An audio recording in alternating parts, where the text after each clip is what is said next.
What's up, everybody? This is Trey Biddy, publisher of HawgSports.com, HawgSports.com. Arkansas and Rice is almost here. We're obviously going to take a deep dive into this game, hit it from just about every angle. Curtis Wilkerson and Keith Grayson is going to join us. We're going to take your questions as always. All that and more on Hog Sports Live.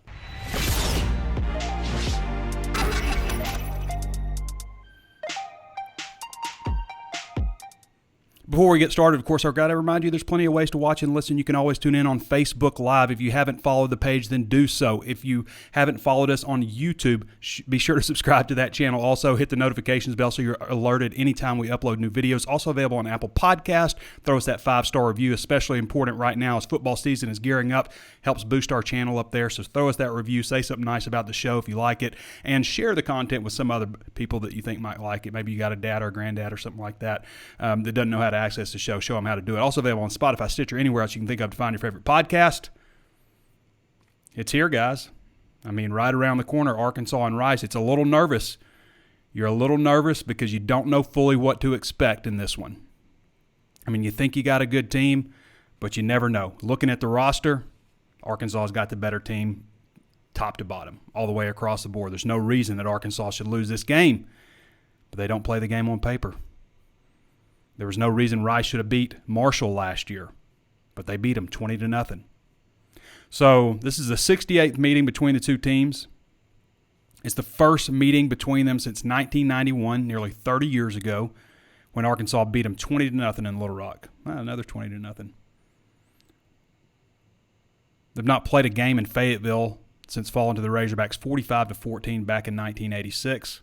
Arkansas has won 10 of the last 11 meetings, but again, they haven't faced in 30 years. And Rice, this time around, is expected to use a 2-quarterback system, and they're not going to name a starter. My personal opinion, I think they're probably making a mistake going with the fourth-year guy in Wiley Green, combined with Luke McCaffrey. Both those guys are going to play, but I don't know. Luke McCaffrey seems like the guy who could be the difference maker for you. He seems like the guy that brings legs to the table. He put up some rushing yards for Nebraska before he transferred to Rice. Wiley Green's a fourth-year guy. He's a 52% passer. Started in 2019, was unseeded last year, I guess, but started in 2019 at 52%. Doesn't bring the legs to the table. To me, if you're going to be a 52% passer, you need to be able to be like an elite runner. Anyway, I'm not going to tell him what to do, but I think it's probably a mistake. McCaffrey ran 65 times for 364 yards and 3 touchdowns last year for Nebraska. 48-76 for 466 yards passing and a touchdown. He threw some interceptions.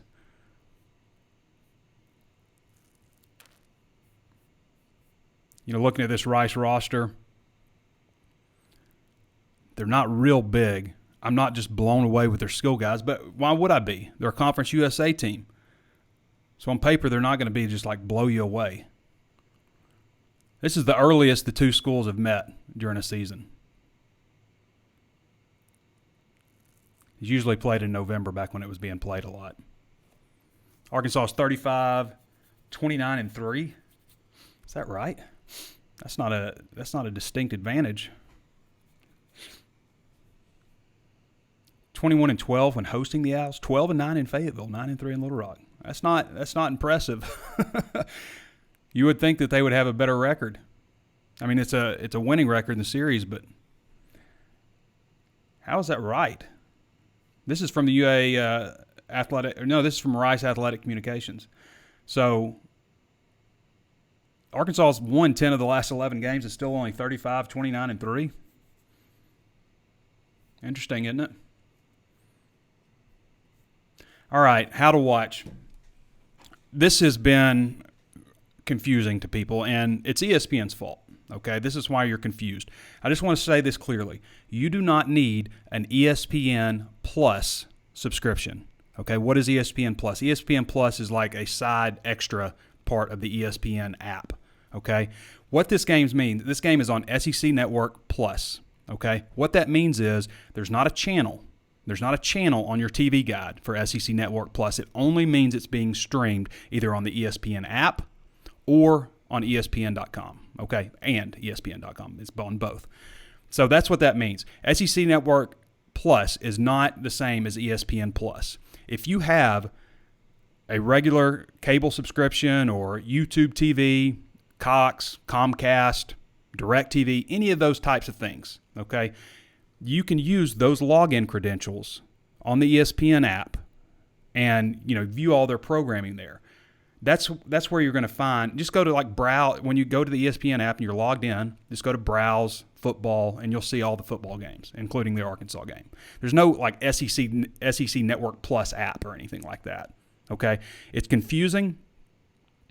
I don't know why ESPN does it. And there's so many different, SEC Network alternate channel. That means on your TV guide, when you're scrolling through, there'll be an SEC Network alternate channel underneath the SEC Network channel. It means it's being streamed and it's being shown on your regular television provider. SEC Network Plus does not mean that, okay? It just means it's being streamed. You do not need an extra subscription. If you have access to ESPN, you have access to this game, okay? I hope that clears up everything for everybody. Do not, I don't know if ESPN does this on purpose or something, but get rid of the plus stuff if it's confusing to people. Why not call it SEC Network Stream? SEC Network Stream. Simple. Latest injury report. Sam Pittman, divulged quite a bit. I would expect him to divulge less as the season progresses, but it's not looking good on Treylon Burks. He wasn't at practice, I guess, Tuesday. We don't know on Wednesday. I think they're going to rest him. We've said before, they shouldn't need Treylon Burks to play in this game to beat Rice. And if you don't need him, then rest him. Get him ready 100%. Don't limp him into the season because you wanted to play him against Rice. So only if he's 100% ready to go, no further risk of further injury, any of that stuff. I would say John Ridgeway, most likely not going to play. Almost 100% certain not going to play. JT Towers hasn't been out there. Blake Kern has been in green. Jalen Catalon's been in green, although Sam Pittman says he'll be 100% ready to go. I think Jalen Catalon, just a precautionary deal just to make sure they get him to the season. It doesn't sound like Miles Slusher will be ready. Zach Zymas has been in green. Jermaine Hamilton-Jordan in green. Kevin Compton in green. Hayden Henry was sick. We noticed on Tuesday's practice, he was dressed out. They were in full pads Tuesday and Monday. But we noticed in Tuesday's practice that Hayden wasn't going through drills. Dressed out, but wasn't going through drills, and he was just sick. He's going to be fine. Aaron Outley's going to rejoin the program. Looks like very soon. He had the torn ACL, wasn't in great shape. They feel like he's ready to come out and at least help scout team stuff.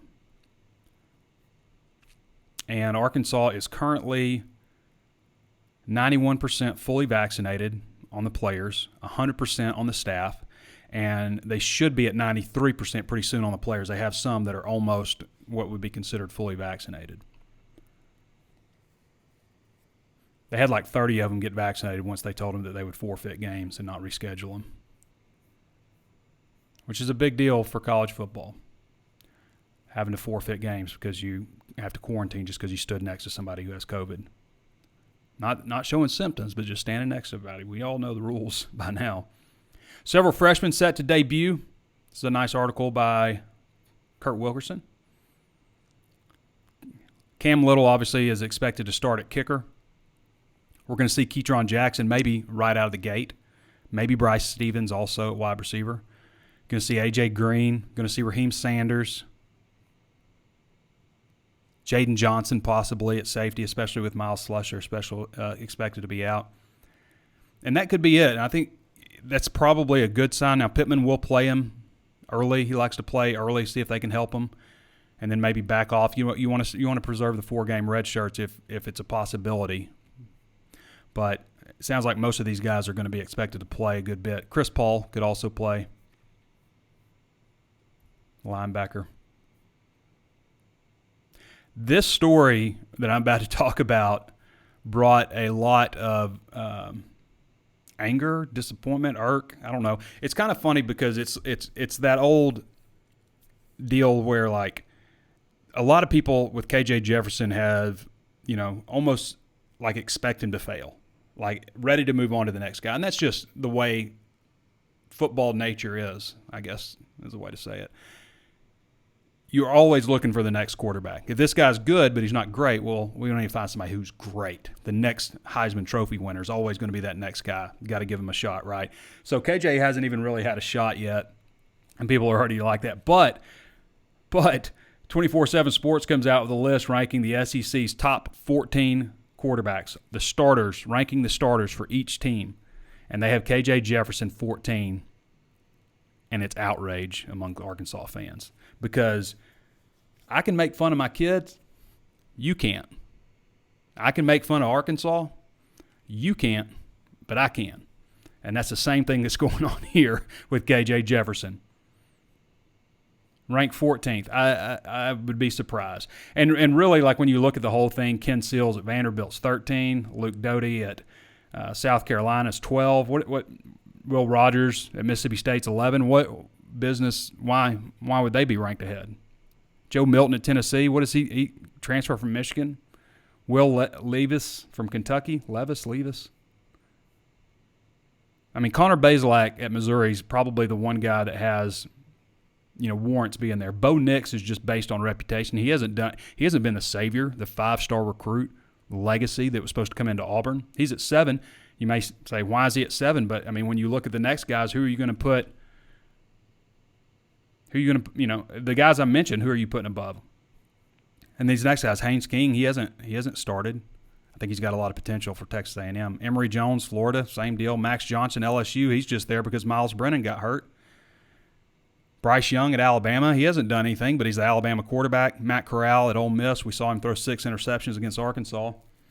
But he's a lot of people's pick to be preseason All-SEC. Well, he is preseason All-SEC first team. JT Daniels at Georgia, number 1. Maybe I would agree with that one. Maybe I would agree with 1, 2. But so much unknown. This list will look dramatically different. In fact, there'll be some players on this list who won't be on this list in a few weeks because they won't be starting anymore. I don't think that's going to happen at Arkansas, but they will have a package for Malik Hornsby. Malik Hornsby and KJ Jefferson both have picked it up in the accuracy department. Especially it sounds like Malik has, because he was kind of erratic, and Sam Pittman has talked about they would have a different package for him, more use his running ability because he is so explosive. But now, it kind of acts like maybe we would throw him a little bit more. So I think we'll see him. I don't know if it's like coming in and getting a series, but the deal is like Rice is going to try to slow him down. They're going to roll 2 tight ends out there. They're going to huddle. They're going to line up under center. They're going to audible. They're going to take the play clock down and try to slowly they'd love to score fast, but they want to just move the ball down the field methodically, end up in the end zone, obviously, but they want to keep Arkansas off the field. And Sam Pittman has mentioned with the Georgia Tech game in 2017 that they only had 3 possessions. It's not quite accurate, but it's pretty close.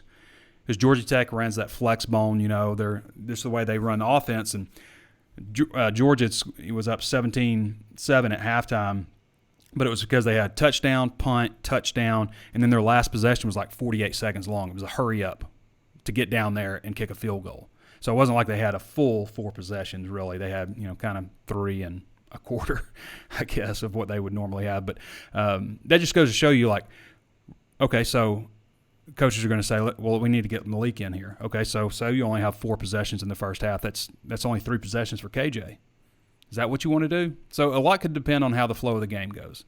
Arkansas needs to jump out on these guys early, I would think, mess up their game plan to where they're thinking, okay, we got to hurry things up and we're going to get back in this game, and then you could see things really open up. Otherwise, I think it'll be a pretty steady, I'll go ahead and tell you what I picked. This will come out tomorrow, but, I did my full season prediction. I saw no reason to change it, but I went 41-21 Arkansas. I know it's going out on a limb with that 19.5 point spread, right? But 41-21 Arkansas, and I'll tell you what I didn't know when I picked that is that if you go back over the last decade, Arkansas has played 8 teams who were non-Power 5 opponents in the opener. And the average score of those games was 41-15. Just saying, 41-15, average score of those games.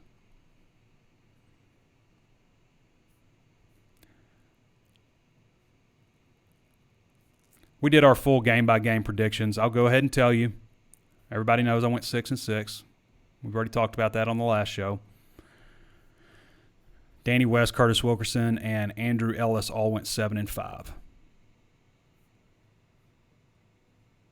But we already talked about that, so I'm not going to rehash it. I am going to get to Curtis Wilkerson now, though. So for those of you, I hate when I leave that up there. I've left it up the whole time. How to watch. All right, let's get that out of here. All right, Curtis Wilkerson is going to join us. We're going to talk about some things that he broke down. He really went in depth about the Rice defense. I'm going to talk about the Rice offense in a little bit, but we kind of assign those responsibilities throughout the week. So we're going to talk to him about that, maybe jump into a little bit of basketball stuff too. Hey, Trey. Curtis, my man, how's it going? Good. Going real good. You ready for some football? I'm ready for some football. It's a little bit different with Sam Pittman doing his press conference on Wednesdays this year. I feel like it's Friday. I got a whole other day to wait. It's driving me nuts. I know. I felt a day. I feel like it's Friday too, and I felt like a day off all week. Part of Pittman, his schedule is a little bit different than what Chad Morris did. Also, they would actually take Monday off. They would practice Sunday, take Monday off. Pittman takes Sunday off, and then does the press conference on Wednesday, which actually Chad used to do, but last year Pittman did it on Thursday, which Pittman does the SEC teleconference. He does his radio show and meets with us via Zoom all on Monday. Or excuse me, all on Wednesday. So I was just telling everybody you actually focus a little bit more on the Rice defense, and I focus a little more on the Rice offense this week, and just wondering what you found digging into to this defense. Yeah, first games are always tough because really all you have is, camp reports and what teams did last year to go off. With Rice, I think it's even more tricky because they only played 5 games. It was all Conference USA, but, man, just looking at the numbers defensively, it's pretty impressive, and they got most of that group returning. So, they are replacing a stud there at linebacker in Blaze Aldridge, I think he's at Mizzou now, so we'll see him a little bit later. Replacing him with a guy like Myron Morrison, who primarily he played special teams all last year. He didn't get a lot of defensive snaps, so it'll be interesting to see how he fills in there. On paper, you really like what they have on that defensive line, but they did lose probably their best one in DeBraylon Carroll to injury in camp. And, so they were able to slide in some experience, but now, you take a look at it on that 2 deep, instead of having, 2 300-pound guys there on that defensive front, they've got a couple guys that are about KJ Jefferson's size. So, they're healthy now in the secondary. They were really banged up last year. Coach apparently likes their depth there. So I think they're going to come in confident, but, I'd like to think that, this Arkansas offensive line that's, put on all this size and strength, they should be able to take control of this thing. Arkansas limits mistakes. I think they're going to be just fine. Arkansas has a lot returning up front on that offensive line, and that's one reason I think they win this battle. And, Myron Cunningham has started 3 years. Dalton Wagner started 3 years. Ty Clary probably combined, I guess, has started 3.5 years. Ricky Stromberg is on his 3rd year. Brady Latham is about to be a 2nd-year starter. It's a lot of I think you wrote 101 career starts for a group that averages 6'6", 317 pounds. It's the biggest offensive line Arkansas has had since they were the biggest offensive line in all of college football. But they did allow 34 sacks last year, which is way too many. Part of that's probably because Felipe Franks held on to the ball a lot, but the trade-off with that was a real positive, I think, in that Felipe did not throw a lot of interceptions at all last season and had an extremely high completion percentage. And I just wonder with KJ, is he going to be able to, match that protection and completion percentage and also add something to the ground? If he does that, then Arkansas could be pretty solid this season. But I wanted to transition you over, Curtis, to another story you wrote, because this is one of my favorite stories of the week, and I'm glad we have it back. You did this last year also. But it's 5 burning questions and the keys to victory. And the keys to victory are always kind of the same, so we'll just run through those real quick. But penalties, obviously, are huge, and that's something with Rice's offense where they they're going to try to limit penalties just by the way that they did. They were number 1, you wrote, in Conference USA with just 3.4 penalties per game. Turnovers, always big. Special teams, injuries, and a fast start is your bonus one. Talk about the fast start a little bit. How important is that? Yeah. I think it's obviously really important for a couple of reasons. One, just, and I heard you talking about it earlier, the way that Rice likes to play and, just kind of slow you down and grind it out methodically. If Arkansas is able to get the ball and have some success offensively early, jump out, to a two-score lead or more, that kind of takes the ability for Rice to do that away. So, it gets them out of their comfort zone a little bit, for one. And, then just, kind of backtracking to last year, you think about, Arkansas getting off to some slow starts offensively. We saw a lot of those, 3-and-out, 48-second possessions there to start games. And that's been an emphasis and something they want to improve on.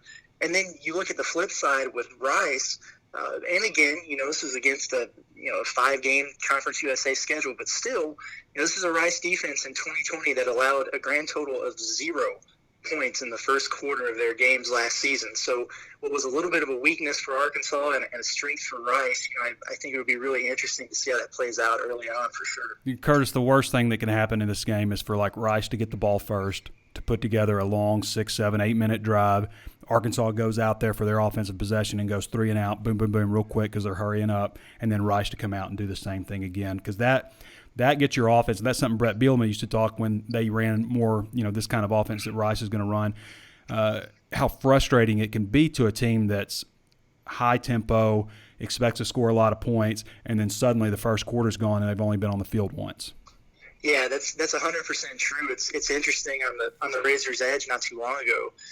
Somebody posed the question of, if you win the coin toss, would you rather receive or defer to the second half? And usually I'm a guy that would like to defer, but in this game, I might almost want the ball and just try to go down there and score, because you're right. If there's a long, 8, 9 minute, 14-play Rice drive, that'll suck a little bit of wind out of that stadium, and in what should be a nice crowd and a charged up atmosphere for the first game.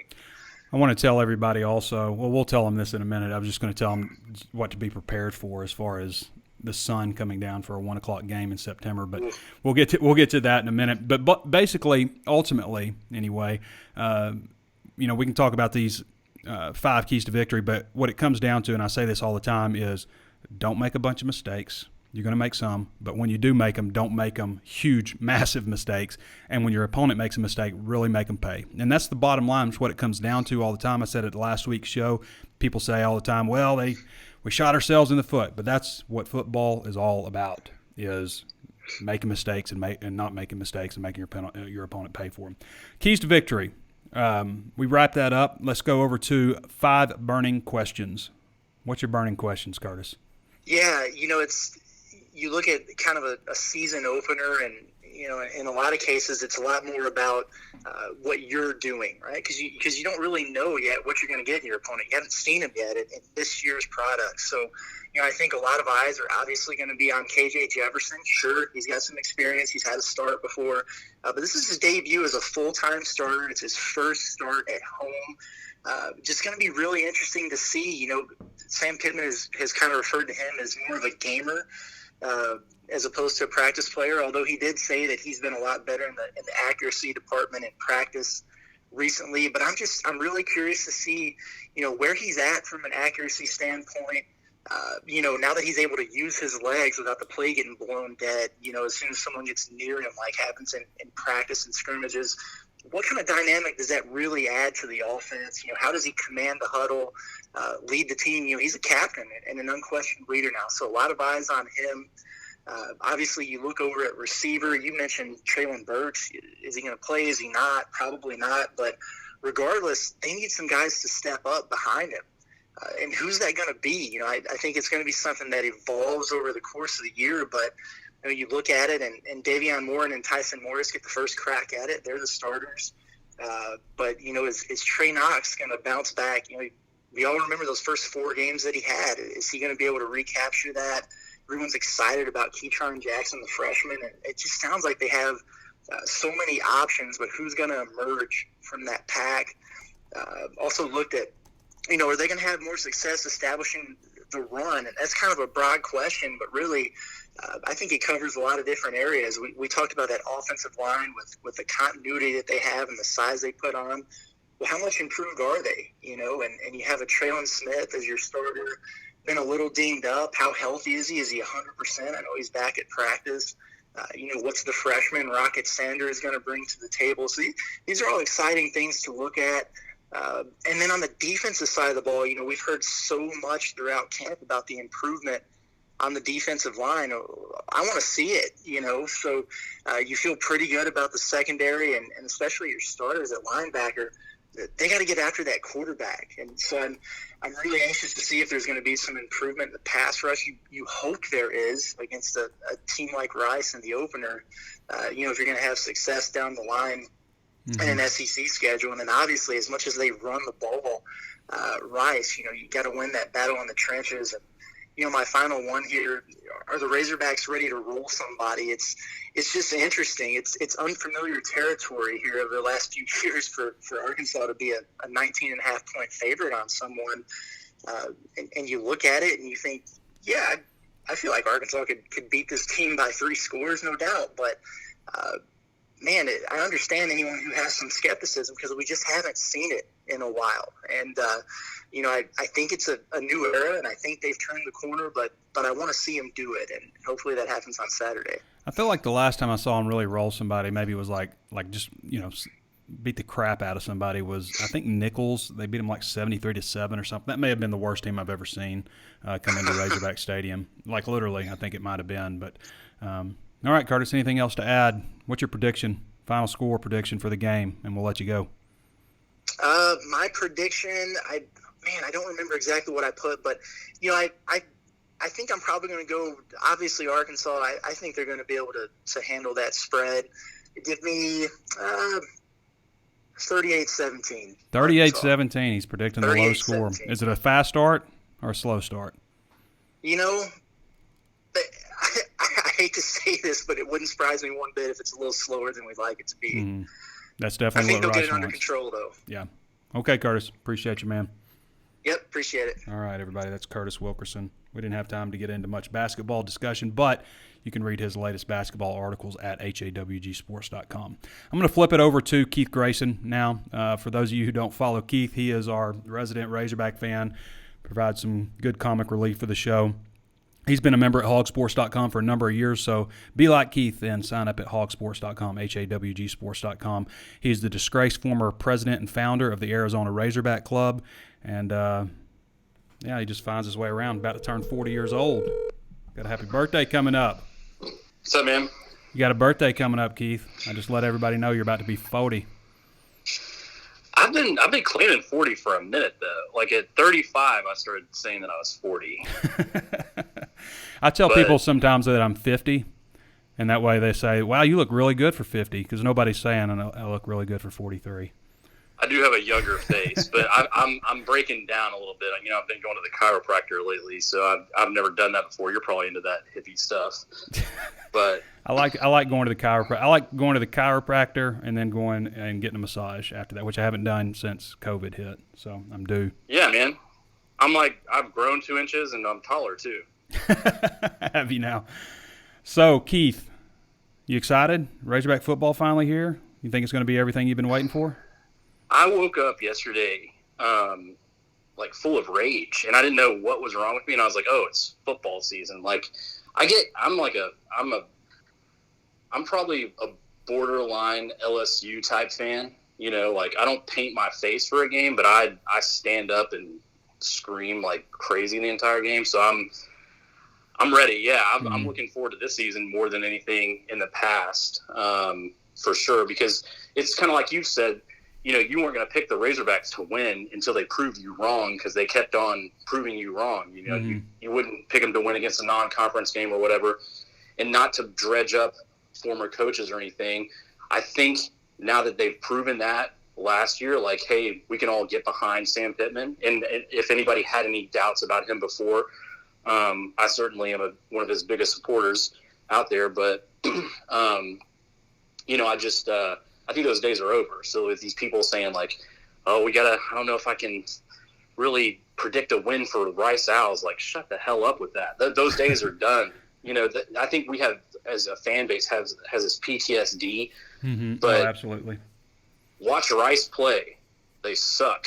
Like, they were not. I mean, I know that they did something last year, but and I think a lot of people are buying into the coach speak because Pittman knows that his message is filtered back to his team in some sort of way. Mm-hmm.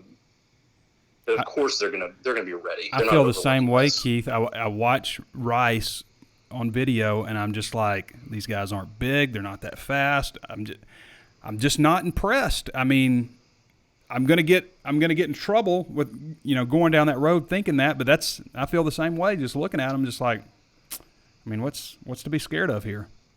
One thing that you've mentioned too is, the middle linebacker on your football team should walk into the locker room. They close the door, and if it's a fight, he's the only one that comes out, right? Or not the first one that comes out, but he wins, right? He's the last guy coming out. Yeah, he's the last guy. The only guy coming out. That's the expression. What happens when that's your quarterback? What happens if the baddest dude on your team is the quarterback?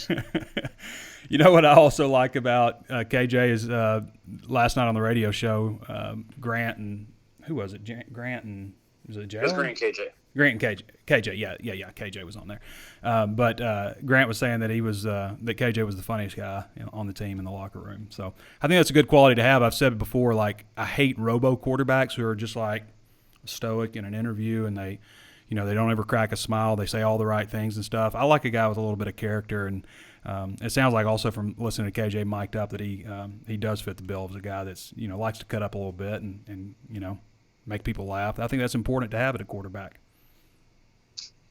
Yeah, I'm excited to see what his running ability adds to the offense, and they're going to have some design quarterback runs. I think with this game coming up, he could possibly because you got to look at it from, and these coaches have contingency plans upon contingency plans, but Traylon is not going to go, so that's going to limit. They could bracket Davion Warren all game and try to make us just say find somebody on the receiving corps is going to beat you, so Keytron could step up.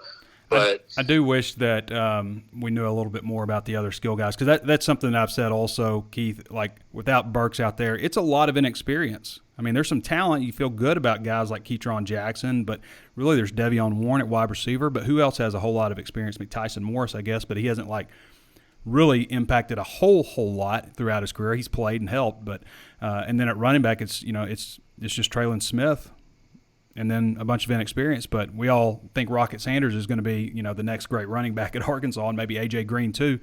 But there's some inexperience at the skill spots also. Well, if you listen to any defensive coordinator worth their salt, they're saying like, I can stop you here. I'm going to load the box. If you don't have the talent receiver, I'm just going to play middle field close, one high safety, and I'm gonna gap you out and make sure that we have everything covered from a run support, system or whatever thought process. And they're just gonna load the box and say Traylon Smith is gonna have to beat you. Right. So the leading rusher in this game could be KJ Jefferson, because if they're running some quarterback counter and some quarterback power and getting that thing going, and he's reading the end and they're crashing, just trying to take everything away, he could get loose. And that's what's different this year that we didn't have last year. Even though Felipe was a little bit, he was a sneaky runner.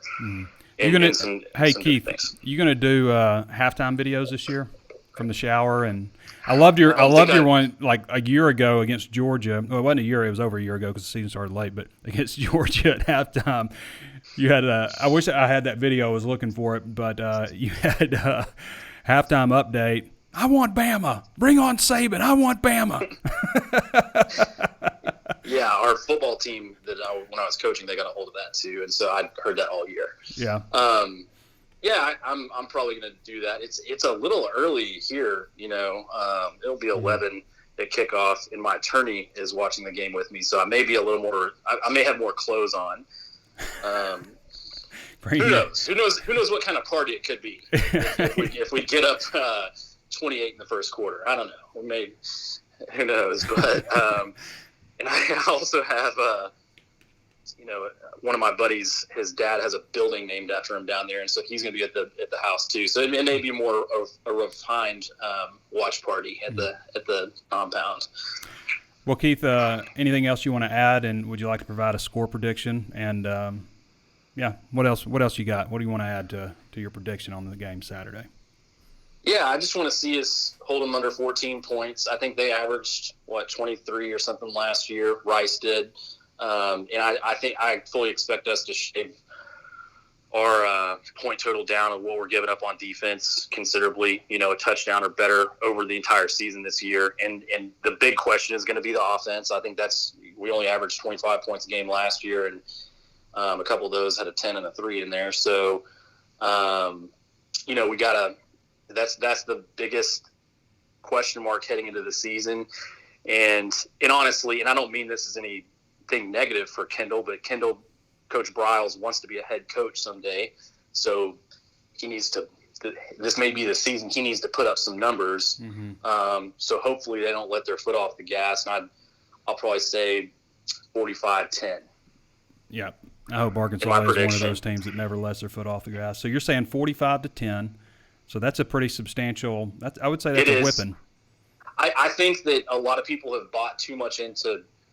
They're going to slow down the game and all this stuff. They're not playing UAB's front line. If our line is what they are supposed to be, even minus Ridgeway, where we're going to have how many guys? Dorian Gerald, Trey Williams, and Ridgeway isn't playing, Carter. But there could be two or three of those guys in the league next year, which is another thing that I always look at going into the season is how many NFL prospects are on this team for the next upcoming draft, and it could be as many as 7. Yeah, I think there's at least 5. I think there's 5 pretty solid draft picks for sure, and some other guys that have a potential to play themselves into it.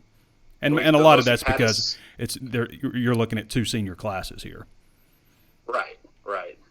And there's been as 6 in 2 classes in the past 15 years. So there's talent there. But one thing that everybody's going to be mentioning is I think the more I listen to a lot of these breakdowns of other teams is there's a very common thread is we have a lot of people coming back. We have depth at every position that we've never had before. Everybody's saying that. It's not just us. It could be a little fool's gold. Absolutely. But I'm excited for the season to get here. I know you're trying to get me off the phone, but I just say to everybody and I know I live in Arizona. I'm going to make it out next week, and I won't be at this game. So I understand what I'm about to say is taken with a grain of salt. But everybody needs to find a way to get out and support this team because you've been locked away in your house for a year, not being able to do anything, or 18 months at this point with mask mandates and the stuff's shutting down or whatever. And all the political stuff that's been going on for the past however many 2 years or whatever, can we just enjoy sports? Mm-hmm. Can you get out to the game without saying is it going to be a fully sunny day? Is the sun going to shine on the west side of the stadium at 1:00? Just get in a seat, dude. I had 6 tickets that I paid some good coin for, and I gave them away for free because I know those people will be there at the game screaming their face off. Mm-hmm. So I just encourage everybody to do the same thing because Pittman and our boys have been busting their ass, and trying to get this thing together, and we need to go out and support them in any way possible. Mm. So fill that thing up as much as possible, and then we'll burn it down at Texas after we win. All right, I can't wait. I know I'm so pumped for the season to start, but I'm also pumped to get back to town. My bride-to-be has never been to a college football game, so next week is going to be extremely intense. But I'm definitely pumped to wake up Saturday and I'm ready, man. Well, we're excited to see you, and I look forward to see you when you come in town for Texas. And congratulations on the engagement, and congratulations on hitting the old age of youth at age 40. And we'll see you next weekend, man. Yeah, life is good. Let's beat the hell out of Rice. I'll see you later. All right, Keith. Keith Grayson there always provides some unique insight, unfiltered at times. He makes a good point, though, about the weather. It's going to be hot. All right, just embrace it that it's going to be hot. Get your sunblock. if you're like, I know I've done this before, like it's like row 36 down for a early September game after 3 o'clock, it's still going to be in the sun on the west side. Okay, the east side is just going to get hit. Everybody's going to get sun. North end zone, everybody. So bring some sunblock, bring a cap, be prepared, embrace it.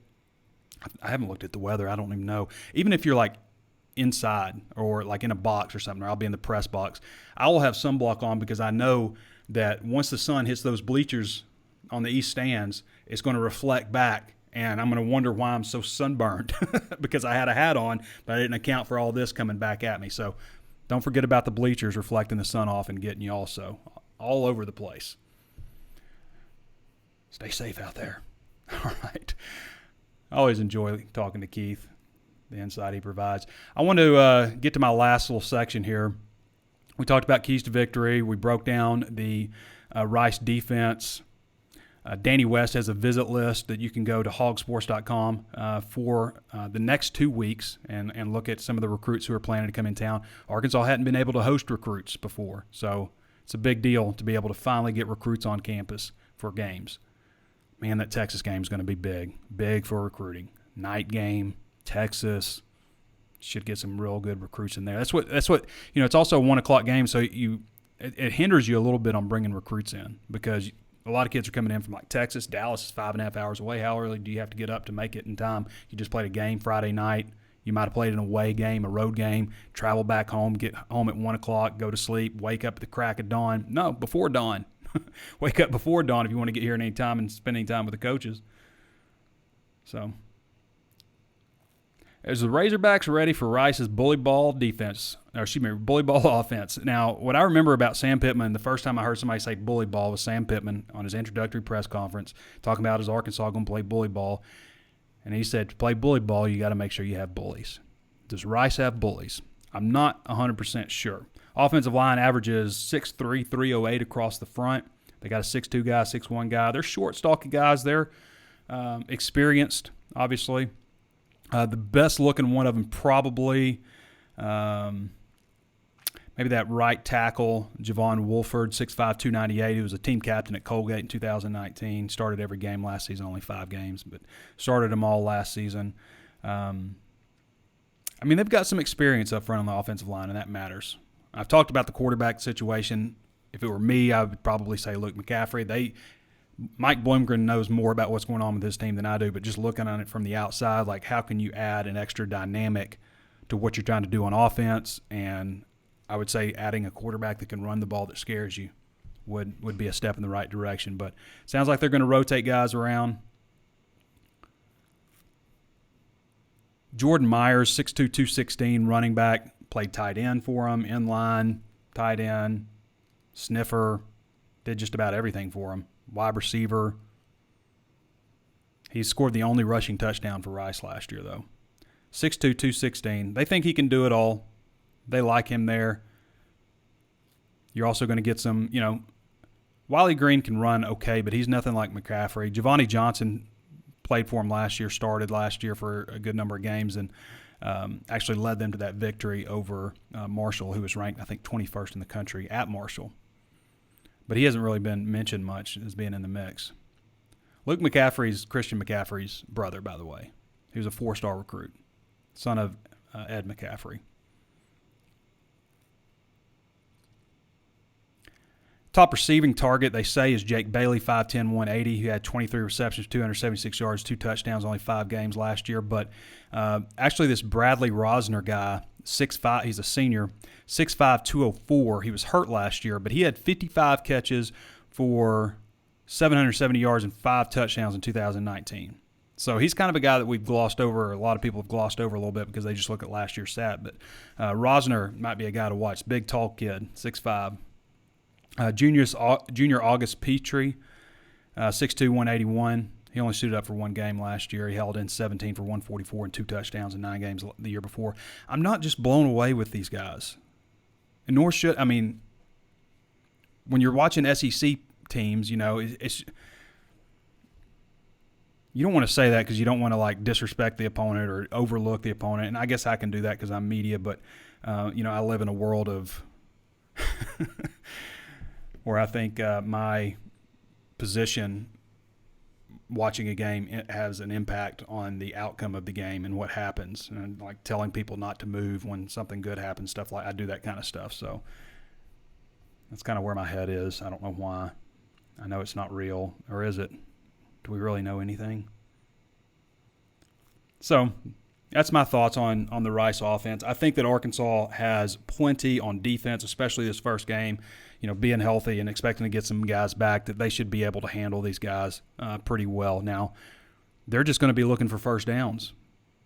Look for first downs, and, if you pop a big one every once in a while, great. But I did see them run a fake punt against Marshall. They're not scared to do that. And it was a 4th and 1 fake punt, and they threw a bomb. Ended up getting a pass interference call, really late one. But they'll pull out some of the, some tricks here and there too. It's not just going to be, don't let them, they'll lull you to sleep, and then it's a play action tight end seam, for 50 yards downfield. 2023 targets officially contacted by Arkansas. Danny West has a long-running list of all the recruits who are reporting interest from Arkansas. So that just happened on September 1st at 12:01 a.m. They were allowed to. I thought Brett Bielema had a good tweet. He was like telling the 2023 kids, like, hey, the NCAA says we can contact you tonight at 12:01. We're not going to do that. You should be asleep at 12:01, which I appreciate that from Brett. But at the same time, when he was at Arkansas, they offered too few players, and they did it too late with too many players. And that really cost them in a lot of recruiting battles. They thought that it was more important to get a kid on campus and offer him a scholarship that means something versus offering them, and half the kids out there cut you before you even have a chance to properly evaluate and offer them. So I get what Brett's saying, but also it was kind of funny to me because I did feel like he was late offering a lot of kids. And, some of that stuff just doesn't work these days. These kids are up. They're excited. And also I don't know that anybody wants to, that's 16 years old wants an adult telling them when they should be going to sleep. Congratulations to Brett Bielema, by the way. I was happy for him. Getting back into the groove, get you a win. All right. Did we cover everything? Did we talk about everything we needed to talk about? I think so. I want to get to your questions then. Before we get to your questions, one more time, plenty of ways to watch and listen. You can always tune in on Facebook Live. Throw us a thumbs up. Interact with the video if you haven't done so already. Comment, share, all those things. We'd really appreciate that. Definitely follow the page. Also, we're available on YouTube. If you haven't given us a thumbs up there, please do so. Also, share that video and hit the notifications bell so you're alerted anytime we upload new videos. And throw us a review on Apple Podcasts. It's been like weeks since anybody reviewed us on Apple Podcasts. I don't know why. I ask every week. I won't ask next week if we get a bunch of reviews in. I will not ask if we get 10 reviews in next week. I won't ask. And I'll read my favorite reviews from next week. So if you've got something funny you want to say, if you've got something informative, and I find it interesting, I'll read it on the air, and I'll give you a shout-out next week on the show. So throw us a review on Apple Podcasts. I'll also available on Spotify, Stitcher, Google Podcasts, anywhere else you can think of to find podcasts. We're there. All right. Casey Husty says it's Brad Crawford, not Ben Crawford. Yeah, it's the Brad Crawford article. Brad Crawford, by the way, you can listen to him on Out of Bounds with John Neighbors. He's on there a good bit. He does a great job for us. He really does, and I know he's caught a lot of flack, but somebody had to be 14th, I guess, and there's a lot of quarterbacks that really hasn't played a whole lot. So, but Brad Crawford does a fantastic job covering national college football for us at 24/7 Sports. Let's see. Brian Malone says, you have seen Rocket in person. Is he as fast as they say? I would say he's fast. He's a big, fast dude. Now, I don't know how good a tackle breaker he is, really. We saw him a little bit in the red-white game, obviously, but, he did have an ankle injury there. Ronnie Wingo is a guy that we were talking about, like, size-wise, who does he compare to? And Ronnie Wingo would probably be the one, a guy that's that size and, that fast, all those kind of traits. And Wingo was, he helped Arkansas. He was a good running back. He wasn't like a great running back at Arkansas. I think he did maybe make an NFL roster later. But as far as like tackling in the spring or in the fall, in fall camp, I have not seen anybody get tackled. We didn't see any of that.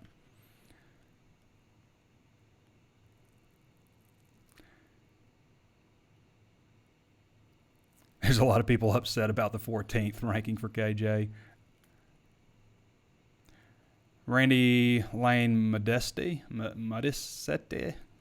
It's a tough one. What's up with Burks? He's injured. I've heard plenty of things. I think he'll be ready for Texas. I don't think you're going to see him on Saturday. I really don't.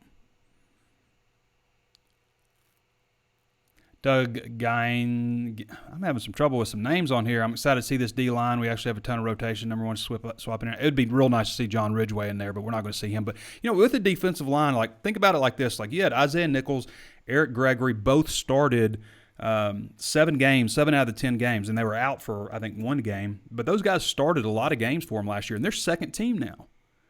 They have other guys that have moved past them.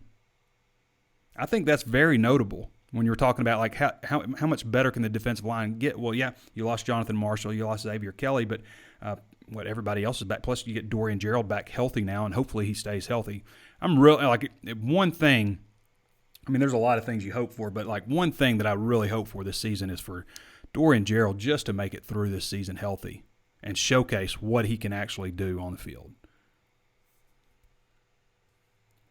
Jason McFadden says, I'm ready for a damn game. KJ will have all these people eating crow. Number 14, ha. Corey Michael Woodruff says, Trey Knox, ? Knox is in the 2 deep right now at wide receiver. Will Lennox says, so Connor Vanover is 7'6". I don't know if that was an accurate tape measure or not. Will Lennox says, was Traylon Burks or Ridgeway who had appendix removed? I mean, that's what has gone around, and if Sam Pittman hasn't said the injury stuff, then I'm not going to say it. I will say that Traylon Burks has not had his appendix removed, at least not recently. If he did, it was not any time around now. He either did way before or he hasn't. Will Lennox says 42-17. Sam Kerr says 44-13. Scott Hathcote says Ridgeway. All right. Everybody's talking about the injuries. Justin Carter says, I think the linebacker will anchor this defense. They got to stay healthy at linebacker, but if they do that, then I think they'll be good at linebacker. Will Lennox echoes that. Scott Heathcote says, Morgan and Bumper Pool are the GOATs. Scott Heathcote says, don't forget our deep and improved line with new transfers, the deepest and most athletic secondary we've had in a long time. Our defense is going to be stout. I do think that they have probably maybe the best secondary that they've had in, as you said, a long time, probably since guys like Ken Hamlin were back there, especially at the safety spots. Anthony Gay says, if the DL is solid, we'll definitely dominate the secondary. Will Lennox says we will dominate the ball because the defense is going to be stingy and they won't be able to get first downs. Will Lennox is projecting greatness on Saturday, by the way.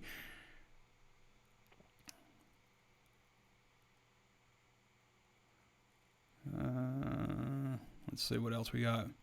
What's the truth on KJ's weight? Is there an issue there? No, there's not an issue there. I've said this before, but there are some people that in media, especially radio, radio people can't get to practices. They can't ask questions and stuff like that. And I feel like that's mainly where you see a lot of people that are, expressing a lot of concern over KJ's weight. He looks fine. I mean, look at him in practice. He looks great. I mean, physically. He's 245. He's probably maybe a little closer to 240 right now. But people are making a big deal out of this, like he showed up out of shape and, sloppy and didn't care and eating potato chips on the couch all summer.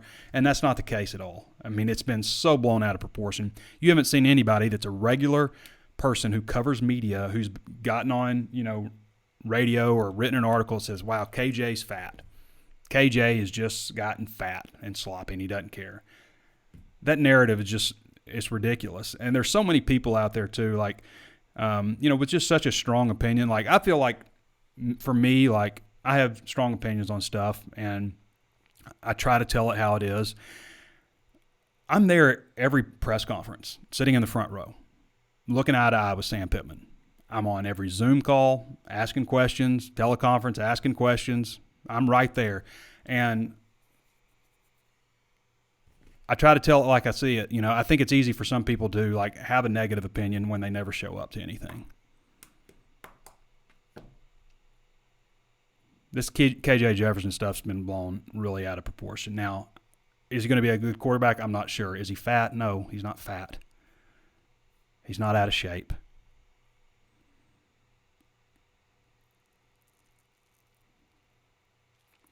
Will Lennox says, he's very active today. I think Rice's best weapon will be Luke McCaffrey, especially since he's like his brother Christian. I think that he has a chance to be also. What is going on? All right. Ben Youngblood says, we did lay the hammer down on Eastern Illinois opening day of the Chad Morris era in 2018. That was 55-17, I think, and it took a while because Cole Kelly wasn't getting it done. They brought in Ty Story, and he hit that long pass, and then they pretty much blew him out of the water, and then got beat against Colorado State. But yeah, did lay the hammer down on Eastern Illinois. I don't know if I would say that was just like, just destroying them, but they beat them handily. To me, like what they did to Nichols 73-7 or something like that, that was just like obliterating a team. Well, Will Lennox said you should have seen me running through the house in Mississippi State last year.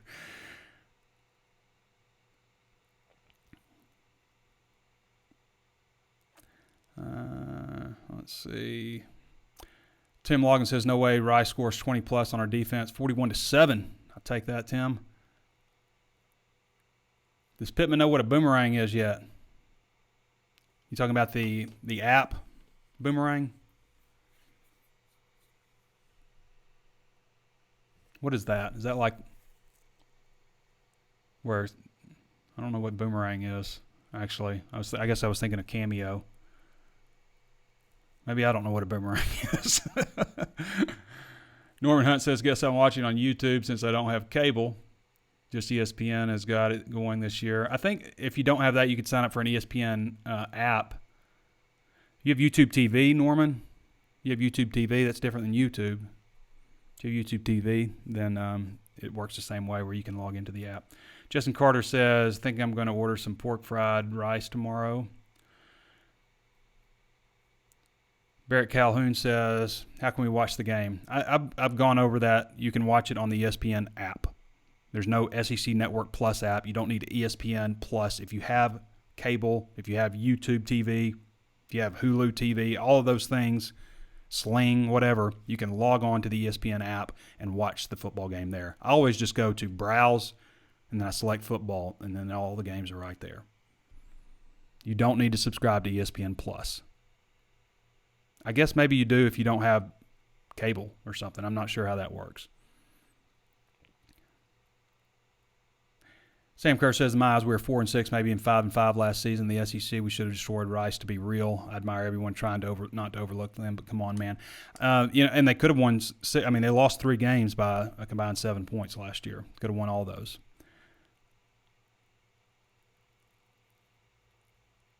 David Carr says, drink your beet juice, Biddy. I do drink beet juice. The beet juice stuff is real, and Sam Pittman should have these guys drinking beet juice, in my opinion. Fresh squeezed beet juice. That's the ticket. 2.5 hours before athletic performance. The science is real behind that. Like, they didn't think like you could get any more out of the oxygen that travels through your blood, but beet juice, apparently you can. Like, athletes repeatedly report having their best performance to date, ring the bell, after drinking beet juice. Try it. Try it before you go out for your run. Drink it 2.5 hours before you go out for a run. See how you do.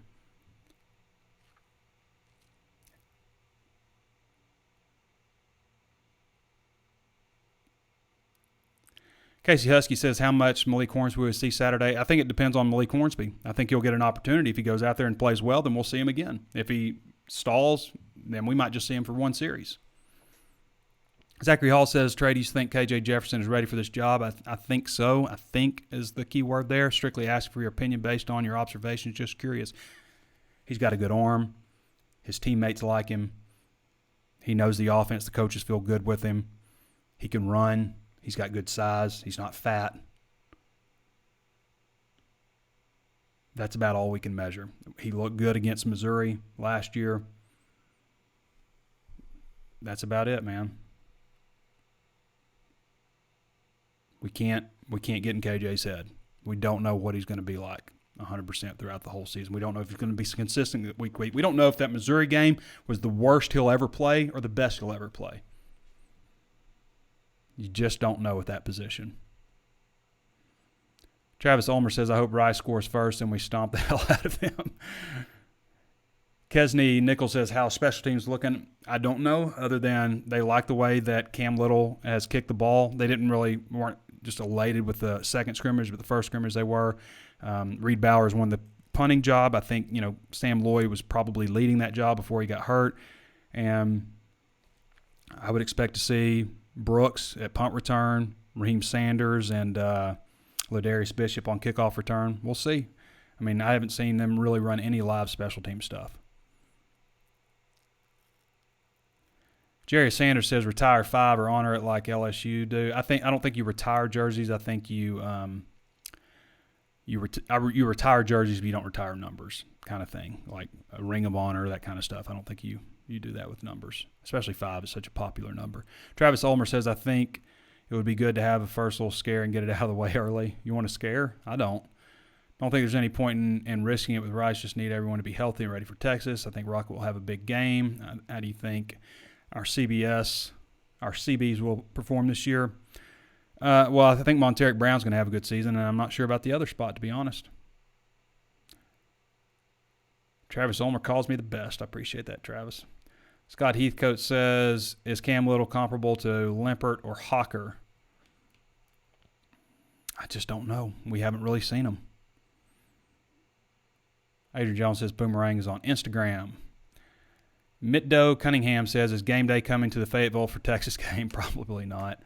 Damian M. Phillips says, anything official on the dismissal of J.T. Towers from the team? I just saw the report. We keep forgetting to ask Sam on that, but he hasn't been out there. NP Rich says, or Little comparable to Steve Little. That would be nice. Trey Biddy says, Hogs by 50. Not quite. 41, what did I say, 41-21, I think. That's a cautiously optimistic score. Not cautiously optimistic, just a cautious score. That's a cautious score. It's not setting anybody up for getting too excited. Kesney Nichols says, so excited for football to start up again. I am too. My voice is starting to go. I can feel it drying out. I want to thank Curtis Wilkerson and Keith Grayson for joining us. I really appreciate all of you guys joining for your questions. Starting to get a little tongue-tied, and I can feel it. We've gone an hour and 3 minutes. But, Arkansas, Rice, 19.5-point favorites for the Razorbacks. 1 o'clock Central Daylight Time on SEC Network Plus. That doesn't mean anything. Just go to ESPN app. Log in with your credentials if you haven't for your cable service. Don't sign up for ESPN Plus, and you'll be good. All right. That's it. Next time I see you, I'll be walking around, hopefully super positive, right? Walking around doing the walk and talk. Join me for that on Saturday, soon after the game. And, we'll do it. All right, everybody. Thanks for joining me. This has been Trey Biddy with HawgSports.com for your Arkansas versus Rice primer, and we'll catch you next time.